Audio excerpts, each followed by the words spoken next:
শনিবার আরামবাগের আবগারি দপ্তরে নিলাম হয়ে গেল বিভিন্ন চোলাই কারখানা থেকে বাজেয়াপ্ত করা চোলাইয়ের সরঞ্জাম। জানা গেছে 20টি সাইকেল ও 4 কুইন্টাল অ্যালুমিনিয়ামের হাড়ি নিলাম হয় এতে। শনিবার আরামবাগ আবগারি দপ্তরের অফিসের সামনে নিলাম হয়ে গেল বিভিন্ন সময়ে চোলাইয়ের কারখানা থেকে উদ্ধার করা সরঞ্জাম। আরামবাগ মহকুমা বিভিন্ন গ্রামে এখনো রমরমিয়ে চলছে চোলাই ব্যবসা। প্রশাসনের উদ্যোগে মাঝে মধ্যেই চোলাইয়ের ঠেকগুলিতে হানা দেওয়া হয়, বাজেয়াপ্ত করা হয় বিভিন্ন সরঞ্জাম।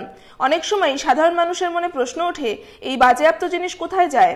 আজ নিজস্ব কার্যালয়ের সামনেই আবগারি দপ্তর বাজেয়াপ্ত জিনিসের নিলাম করলেন। জানা গেছে, নিলাম করা হয়েছে 20টি সাইকেল ও প্রায় 4 কুইন্টাল ওজনের অ্যালুমিনিয়ামের হাড়ি।